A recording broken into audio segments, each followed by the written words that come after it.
Sim is a place where we want to nurture connections and a bit of laughter and communication. We want to avoid sort of the white coat, very sterile way that sometimes learning is in medicine. And so simulation is a really cool medium where we can create a dynamic situation where things are changing in the moment. It's not a multiple choice question. You don't necessarily have time to look things up, or if you want to look things up, it's in the moment, it's real time. And so a really important part about simulation is establishing the ground rules and going over the safety issues, what to expect, and what's going to happen in that room. And so we wanted to film this part because this is doing a pre-brief part. Sam has been part of the FR program here. He's in his 5th year. I've done sim with him for 5 years, and he knows that every time I come into sim, I do the pre-brief, even if everybody in the room has heard it, just to get that culture down, just so that you guys, if you're in another simulation situation, you can bring these ideas and principles to those situations. Because people are doing sim now without a lot of sim training, and so the pre-brief is really, really important. So building on the first point is psychological safety. So everything in here is a safe place. What happens in that room stays in that room. Some people refer to it like Vegas. What happens in Vegas stays in Vegas. The idea here is that we want people to get out of their comfort zone. We want it to be noisy enough, busy enough that your mouth goes a bit dry, your pulse goes up, you get sweaty, you might yell at somebody, you might think you need to take control of the room, because those things might happen in real life. But in order to have that vulnerability and that heightened stress level, we need to make sure that afterwards we do a good debrief, and that it's absolutely imperative that we don't talk about it outside of sim. And I've even caught myself being like, oh yeah, you remember the other day in sim when, we don't talk about sim. Because what we don't want is people sitting around the coffee shop saying like, oh man, David, did you hear about his sim? Like he really crashed and burned, and that, one, it will be very hurtful if it gets back, but two, it also lessens the sim experience if people are less motivated and interested to take on these sims. So that's the contract for safety. What happens here stays here, okay? And I actually have a pre-brief checklist here that I disseminate, so I just kind of check off things as I go through. So the other thing is this is a learning opportunity. So if you have questions, you want to make sure those questions get answered. If something is bothering you about the sim, or you really want to ask why something happened, this is the time, particularly in the debrief, to raise that question. We don't want you leaving here festering about something or wondering or feeling that you might not have been heard, so ask questions. Mistakes are puzzles to be solved. So I brought one of my favorite t-shirts here. It's Bob Ross. I don't know if we can. So there's no mistakes, just happy accidents. Okay? So in sim, it's not about making mistakes. Happy accidents are a nice way to think about it. Getting a dose wrong, saying the wrong drug, maybe flipping the sides of the patient. Those are all learning opportunities, both for you in the sim to say, like, how did I get that backwards? And then for other people in the sim to say, do I correct the person? Is it important, right? So everything here is a happy accident. Does that make sense? Any questions so far? Good. Where'd you get the t-shirt? Somebody actually left it at my house, and I was like, I am not giving that back. Recognize that it can be stressful, so it's okay. If it's stressful and you feel your blood pressure rising, you feel your mind going blank, that's good. That means that we've created something here. Work in ways that you can dig yourself out about it, always pretending that this is a real environment. And so that's actually what we're going for. So if you find yourself stressed in there, know that that's okay. That's what we're driving for. So our objectives today, so learning objectives, I'm just going to go through them here. We put these objectives together in advance. This is just in collaboration with Vancouver Coastal. So number one, the learner will understand how a small team of clinicians sets up a fresh trauma patient with vital signs, monitors, and an IV.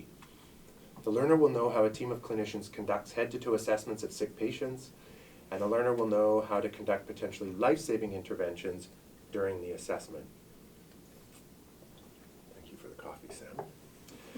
The learner will observe closed-loop communication between clinicians to understand what tasks have been done and what tasks still need to be completed.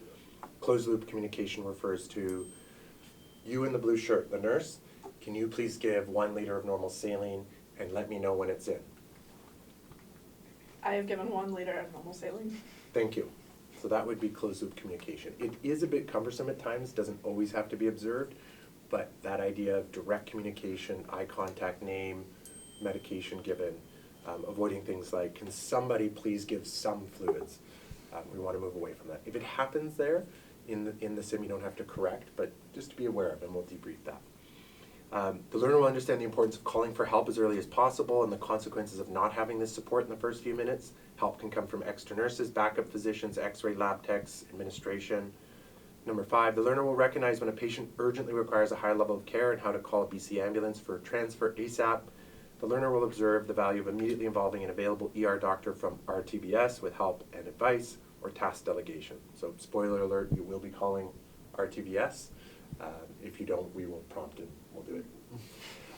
And then delegating tasks and initiating transfer within PTN and using helpful algorithms. So those are the learning objectives. We can give a little check mark there. Any questions about those? Are they calling Rudy live?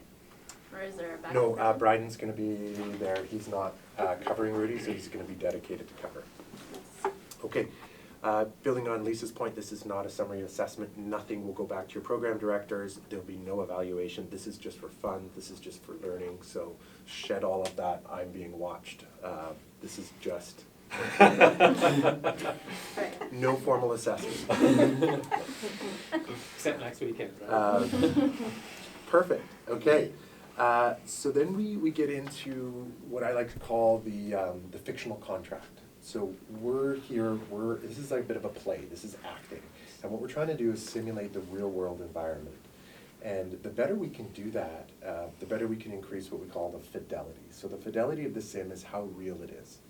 So if we bring a teddy bear in the room and we say, let's pretend this is a trauma patient, you know, it's low tech, you know, you'll stand around, you'll laugh and joke. But if we go into that room where we have all the monitors, the drugs, the mannequin can spit, yell at you, seize, now the realism is higher. And so if we all buy into that and we act within that role, we'll get more out of this, more in, more out, okay? An example I like to use sometimes is there might be distracting things. So one time a monitor was beeping really loud, it was a ventilator, and all the residents were like, started laughing and they're like, pause, we gotta figure this out. And the sim kind of got derailed.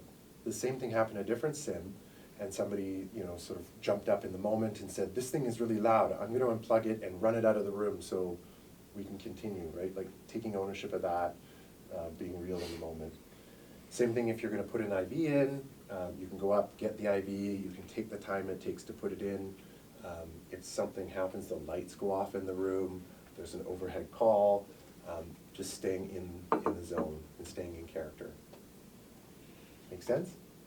And you guys will have roles, so in the first case, Michael and Riley are gonna be nurses. You'll function within that nurse role. If you're told to do something outside your role, you can sort of say that, so buy into that character. You know, be the nurse, be the paramedic, you know, be the boss, whatever that goes. So, does that make sense?